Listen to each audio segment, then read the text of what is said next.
तो अस्सलाम वालेकुम एवरीवन। तो कैसे हैं आप सब? उम्मीद है कि आप सब अच्छे से होंगे। तो आज का जो हमारा टॉपिक है that is a rainbow and formation कैसे बनती है, तो इसके नेसेसरी कंडीशंस क्या है, तो आके हम आज सारा इस पर डिस्कस करेंगे। तो फटाफट, formation of rainbow. The phenomenon occurs due to the combined effect of dispersion, refraction, and TIR of the sunlight by spherical drops of water. तो ये रेनबो है ना, ये तीन चीज़ों की वजह से बनती है। जब सनलाइट एक वाटर ड्रॉपलेट पे पड़ती है तो वहाँ पे क्या होता है, तीन इफेक्ट्स। एक होता है डिस्पर्शन, और होता है रिफ्रैक्शन, और होता है TIR that is total internal reflection of sunlight bye spherical drops of water. जब एक सनलाइट रेन ड्रॉप पे पड़ती है तो वहाँ पे होती है डिस्पर्शन, रिफ्रैक्शन और TIR, और ये तीन चीज़ें होने की वजह से बन क्या आ रही है वहाँ पे, रेनबो। तो इसके लिए आपको नेसेसरी कंडीशंस पता होनी चाहिए कि रेनबो के टाइम क्या होना चाहिए। So the first thing is sun should be shining in the sky when it is raining outside. जो सन होना चाहिए वो क्या होना चाहिए, शाइनिंग।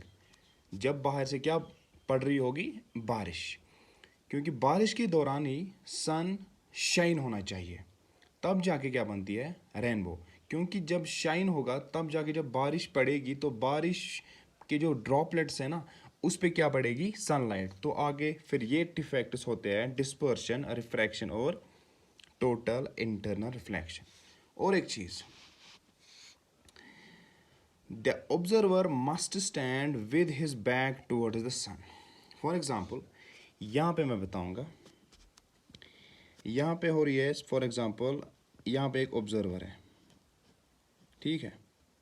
देखो पढ़ो फिर से। The observer must stand with his back towards the sun. यहाँ पे हो रही है बारिश, इट्स रेनिंग हियर। तो ये है ना, ये इसका बैक है, इट्स बैक साइड, ये ऑब्जर्वर का बैक है। और यहाँ पे क्या होता है, this is sun and shining in the sky. तो ऑब्जर्वर का बैक सन की तरफ होना चाहिए, तब जाके उसको क्या दिखेगी, रेनबो। क्योंकि ये जो सनलाइट है ना, ये किन पे पड़ेगी, वाटर ड्रॉपलेट्स पे। सो इसके लिए ये दो कंडीशंस बहुत ज़्यादा ज़रूरी है। तो यहाँ तक आपको समझ में अच्छे से आया होगा। सो अब आपको यहाँ पे ध्यान रखना है, there are two types of rainbow. Rainbow के कितने टाइप्स होते हैं, दो। And the first is primary rainbow. तो प्राइमरी रेनबो में आपको यहाँ पे अच्छे से थ्रू डायग्राम दिखाऊंगा कि कैसे बनती है। तो आप प्लीज़ यहाँ से ध्यान रखिए। तो मैं आपको अब प्राइमरी रेनबो है ना जो ये मैं आपको ये थ्रू डायग्राम अच्छे से दिखाऊंगा, तो आप प्लीज़ ध्यान रखिए। Suppose this is a water droplet. Clear है बात कि नहीं? यहाँ पे क्या है ना, दिस इज अ लाइट रे which is on incident on the water droplet. और ये लाइट रे कहाँ से आएगी, सन से। क्लियर है कि बात की नहीं? तो अब जाके ये तो आपको पता ही है कि जब लाइट रे इंसिडेंट होती है तो ये रेयर मीडियम है, ये डेंसर मीडियम है। So let us it A centre. तो सेंटर क्या होता है, अब हम इस पर एक नॉर्मल डालेंगे। ये आपको पता है कि सेंटर का जो रेडियस है वही तो नॉर्मल ही होते हैं ना। तो यहाँ पे जो लाइट रे बेंड हो जाएगी टूवर्ड्स द नॉर्मल, तो ऐसे। और डिस्पर्सन भी हो जाएगी यहाँ पे, दिस इज़ रेड। आपको पता है कि प्रिज्म में जब लाइट रे पास करते हैं तो वहाँ पे डिस्पर्सन भी होती है। तो हम दो ही लाइट रे यहाँ पे कंसिडर करेंगे, वायलेट, रेड और violet. And here it bends towards the normal. Clear? अब क्या हो जाएगा वाटर ड्रॉपलेट में, ये इस पॉइंट पे आर और वी पे, यहाँ पे हो जाएगी TIR। TIR that is total internal reflection. यह मैं आपको अभी से अलग से समझाऊंगा कि ये क्या प्रोसेस होता है। तो लाइट रे ऐसे आएगी रेड, तो वायलेट ऐसे आएगी। क्लियर है बात कि नहीं? तो अब यहाँ पे इन दो पॉइंट्स पे ये कौन सी लाइट रे है? This is red. और ये कौन सी लाइट रे है? This is violet. तो अब इन दो पॉइंट्स पे फिर से क्या हो जाएगी? रिफ्रैक्शन। क्या हो जाएगी? रिफ्रैक्शन। यहाँ पे जब तो इस वाले पॉइंट पे ये जो रेड और वायलेट है ये फिर से क्या हो जाएंगे? रिफ्रैक्ट। तो मान लीजिए यहाँ पे दिस प्लेन अर्थ, तो अगर यहाँ पे हम नॉर्मल बनाएंगे,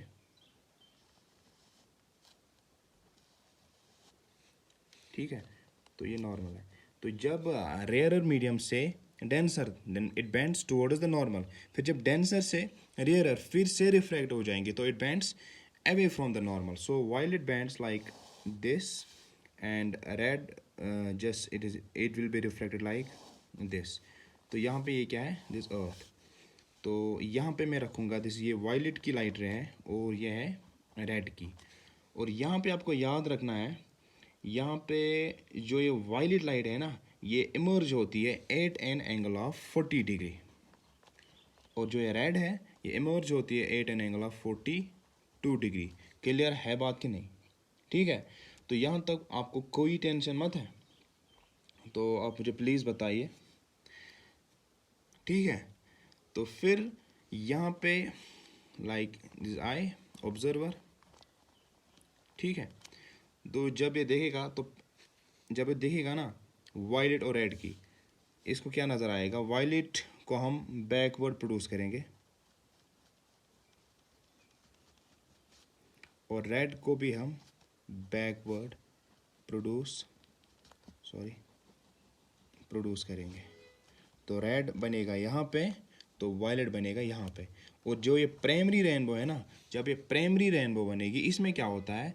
इसमें वायलेट कलर नीचे आपको दिखाई देगा और जो ये रेड कलर है ना वो आपको ऊपर दिखाई देगा। और यहाँ पे ये TIR का मैंने बताया था, ये मैं आपको समझाऊंगा। TIR that is total internal reflection. तो आपको मैं समझाऊंगा अब टोटल इंटरनल रिफ्लेक्शन क्या होता है। यहाँ पे जो लाइट रे, आपको पता है कि जब लाइट रे रेयर से लेके डेंसर में जाती है तो वो होती है बेंड टुवर्ड्स द नॉर्मल। और उल्टा अगर हम देखेंगे, अगर डेंसर से रेयर में जाएगी तो लाइट रे away from the normal refract हो जाएगी। For example this a light रे, it will go from denser to rarer like this. Suppose this angle is 30 degree, suppose. Again this is normal, it will bend like this. मैं मानूंगा ये angle it's 40 degree, ठीक है। और ये वाला case light ray go from rare to denser, sorry denser to rare, bend तो आया फ्रॉम द नॉर्मल ही होगी, ठीक है। तो ये जो एंगल है ना ये मैं मानूंगा इट्स 42 डिग्री। और उस टाइम जो रिफ्रैक्शन होगी वो ऐसी हो जाएगी, यानी कि एंगल आर होगा 90, एंगल आई कितना लिया मैंने 42, और एंगल आर क्या बन गया 90। रिफ्रैक्शन हो जाएगी लेकिन एंगल आर। यहाँ पे आपको ये बात याद रखनी है, when the angle of incidence is when the angle of incidence is 42 degree, and for that angle of refraction is 90 degree, then this angle is known as critical angle. Simply I will say critical angle. It is the angle of incidence in the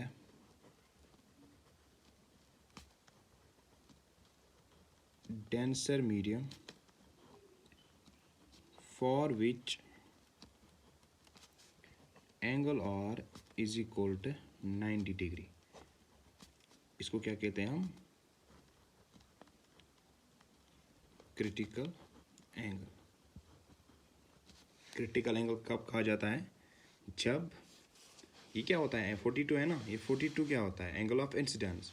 it is the angle of incidence in the denser medium for which angle R is equal to 90, that is critical angle. तो अब मैं ये वाला last case लेता हूँ। तो अब मैं इस लास्ट केस की बात करूँगा। मान लीजिए ये जो यहाँ पे अब एंगल बन गया, that's 43। Suppose this 43 is greater than this angle, so I can say now this angle is greater than critical angle. जब angle of incidence in a denser medium greater होगा critical angle से। बात समझ आ रही है? फिर से बता रहा हूँ ये important point। जब angle of incidence in a denser medium is greater than critical angle, then the light ray is reflected back in the same medium. आपको पता है ये अगर ये 43 है, ये भी फिर 43 ही होगा। क्यों? Angle I is equal to angle R। तो यहाँ पे हो जाएगी फिर रिफ्लेक्शन अपने ही मीडियम में। बात समझ आई?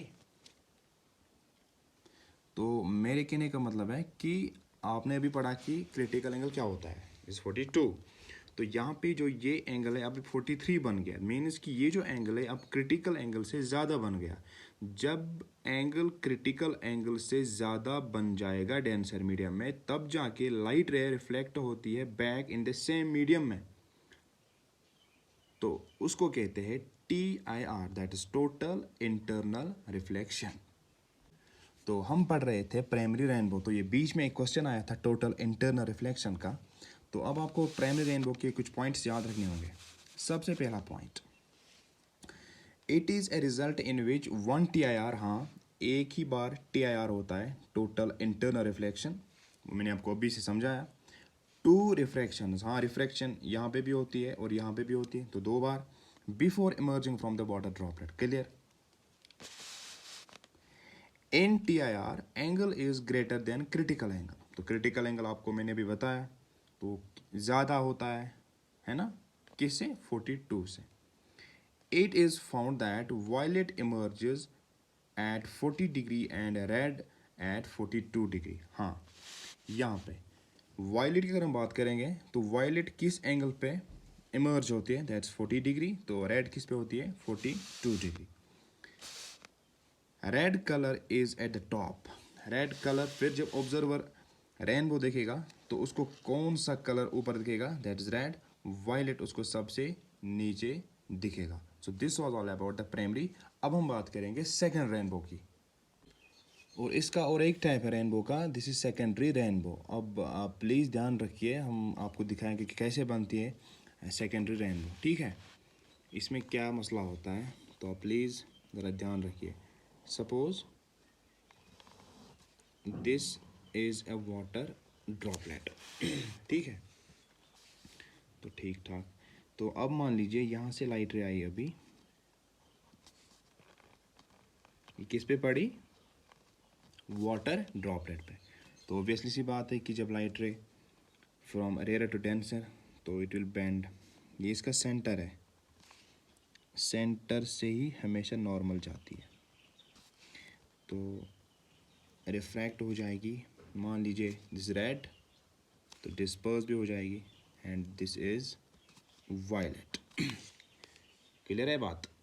तो इन 2 पॉइंट्स पे अब हो जाएगी टोटल इंटरनल रिफ्लेक्शन। क्यों?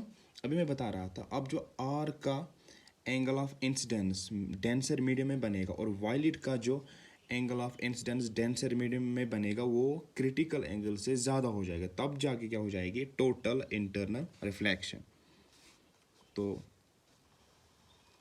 it will be like, it will reflect like this, और violet इस तरह, this is red और this is violet। Clear? In 2 points पे फिर से हो जाएगी टोटल इंटरनल रिफ्लेक्शन। तो रेड ऐसे। आपको ये बात याद रखनी होगी, ये जो प्राइमरी रेनबो होती है ना, प्राइमरी रेनबो में एक टोटल इंटरनल रिफ्लेक्शन होती है, और जो सेकेंडरी में होती है, सेकेंडरी में 2 TIR होती है। और इस वाले पॉइंट्स पे TIR फर्स्ट, और इन 2 पॉइंट्स पे TIR सेकेंड। वहाँ पे क्या होती थी, 2 रिफ्रैक्शंस और 1 TIR। इसमें होता है 1 रिफ्रैक्शन, सॉरी 2 रिफ्रैक्शंस और 2 TIR। यहाँ 2 रिफ्रैक्शंस भी और 2 TIR भी। वहाँ पे 2 रिफ्रैक्शंस लेकिन TIR एक ही बार होती थी, तभी यहाँ पे सेकेंडरी को कहते हैं। ये मान लो एक यहाँ पे ऑब्जर्वर है, और ये जो वाइट लाइट है ना, इस पे एक नॉर्मल बनाएंगे वायलेट पे, सेंटर की तरफ जाएगी, और रेड में भी हम एक नॉर्मल ड्रा करेंगे, ठीक है। तो नॉर्मल ये है। सो ऑब्वियसली सी बात है, जब डेंसर से लेके रेयर में जाएगी तो it will band away from the normal, ठीक है। तो यहाँ पे रेड की बात करेंगे तो red be away from the normal, this observer, this red, this is violet, ठीक है। तो ये बनेंगे हम यहाँ पे। और ये बात आपको याद रखनी है, violet colour emerges at an angle of 53 degree, और रेड इमर्ज होता है 50 पे, ठीक है। तो अब जब ऑब्जर्वर देखेगा रेनबो, तो इसको कैसे दिखा, ये नज़र आएगी रेनबो। यहाँ पे जो है ना वायलेट, इसको हम बैकवर्ड प्रोड्यूस करेंगे, और रेड को भी हम बैकवर्ड प्रोड्यूस करेंगे। तो रेड बनेगा यहाँ पे, वायलेट बनेगा यहाँ पे। तो इन शॉर्ट आपको ये बात याद रखनी है कि जो ये सेकेंडरी रेनबो है, इसमें वायलेट कलर ऊपर दिखाई देगा ऑब्जर्वर को, और रेड कलर ऑब्जर्वर को नीचे दिखाई देगा। सो this was all about the secondary rainbow, figure vigour सारी। और सेकेंड रेनबो के कुछ पॉइंट्स आपको दिमाग में रखने होंगे कि क्या क्या हुआ।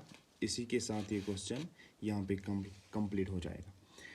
It is the result in which 2 TIR, 2 bar refraction, 2 bar TIR होगी, हाँ यहाँ पे भी हुई, यहाँ पे भी हुई।